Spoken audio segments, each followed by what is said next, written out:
Lo que es el ciclo Sinergentziak es una iniciativa de territorios y fronteras producida por Cinebi y abarca, digamos, que diferentes ejes. Por un lado está la concepción y producción de la película colectiva, que esta es nuestra segunda película. El año pasado hicimos Errautsa con otros 6 jóvenes vascos y este año hemos hecho Distantziak. Arratsaldeon, hoy estamos aquí en Tabacalera, dentro del ciclo Cartas Blancas, en el que se invita a programadores, directores, otros festivales a que programen una sesión dentro del Centro de Arte Contemporáneo.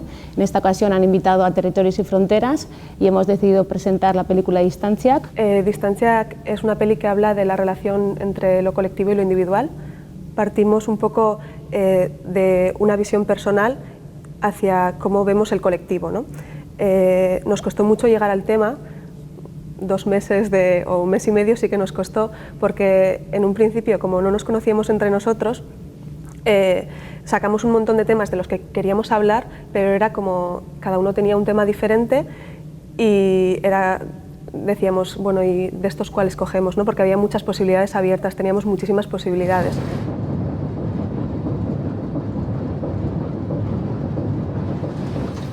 La premisa de la que partimos es un poco cómo nos sentíamos nosotros con respecto a la sociedad, ¿no? Entonces, yo desde el principio tomé la decisión de mostrarme como una persona solitaria o que tiene una distancia con la sociedad, pero es que luego el resto de las piezas, las otras 3, yo creo que de alguna manera también vienen a decir lo mismo, ¿no? Onarte guk banaka lan egin dugun, gure harrinoko piezetan, zine mota honek daukon gauza bat da, hori arintasun hori, zuk zure gauzak egiten duzu eta gero internetera igo eta holan partekatzen lagun artean edo heltzen den tokira, hori globaltasun horretatik taldean lan egitera beste metodologi batzuk erabilitza, ez? Egunen baten gaudela horre lokalean bilduta eta batean Maiek esan zuen, ez? Nik gogoratzen dut abesti bat ikusi genuen letra eta ikusi genuen berez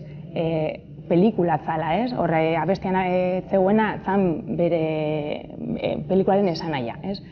Una invitación a cortar la distancia eta distantziaren inguruko hausnarketa bat.